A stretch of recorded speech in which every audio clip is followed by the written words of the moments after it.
Hello students, welcome back to learn with AR. बच्चों, आज के लेक्चर में मैं बहुत ही इम्पोर्टेंट टॉपिक आप सबके साथ डिस्कस करने वाली हूँ and that is how to write an answer, particularly 8 marks answer. ठीक है, वेदर इट इज एसपीओसी और इकोनॉमिक्स, आपको उसका 8 मार्क्स आंसर या एक 4 मार्क्स आंसर कैसे अटेम्प्ट करना है, उसकी लेंथ कैसे इंक्रीज करनी है और प्रेजेंटेशन कैसे मेंटेन करना है, पेंसिल वर्क कब करना है। जैसे कि आप मार्जिन से लिख रहे हो तो मार्जिन के पास सबसे पहला what you are going to write, आप लिखोगे उसका इंट्रो। जो भी नेसेसरी इंट्रो है, 5 से 8 लाइंस में आपने इंट्रोडक्शन लिख लिए बच्चों। उसके बाद you are going to write necessary definition if possible. आपको डेफिनेशन याद है, से बैंक का आंसर आप लिख रहे हो, टाइप्स ऑफ बैंक, आपको उसका इंट्रो याद है, इंट्रो लिखो। उसका डेफिनेशन आपको याद है, वर्ड टू वर्ड आप उसका डेफिनेशन लिखो। ठीक है, उसके बाद डेफिनेशन भी आपने लिख दिया and then what you are going to write is what is bank, आप उसका मीनिंग एक्सप्लेन करोगे। ठीक है, देन मीनिंग एक्सप्लेन करके हो गया। Now you are going to draw a diagram and वो डायग्राम आप बनाओगे कुछ इस तरह से।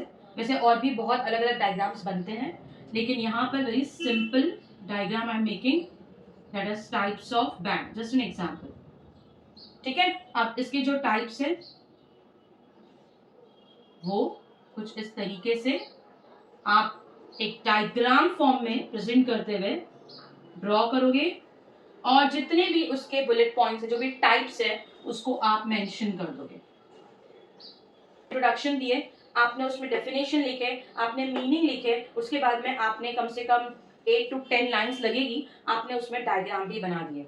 ठीक है, so this will help you to increase the length of the answer with presentation. And जब भी आप ये लिख रहे हो ना introduction, you can just underline it, single और डबल अंडरलाइन पेंसिल से कर लो।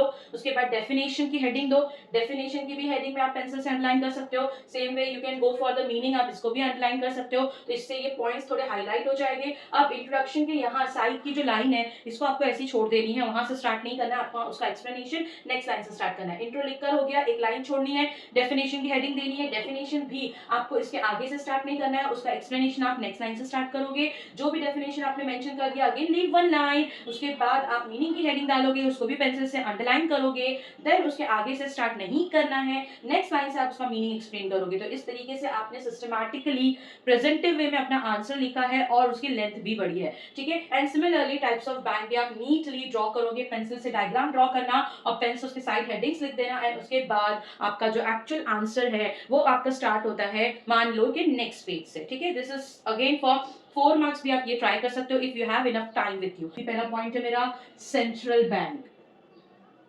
ठीक है, सेंट्रल बैंक अगेन तो आप क्या करोगे, इसके आगे से एक्सप्लेन नहीं करोगे, आप उसकी नेक्स्ट लाइन से एक्सप्लेन करोगे। Then leave one line and write second point की heading कमर्शियल बैंक।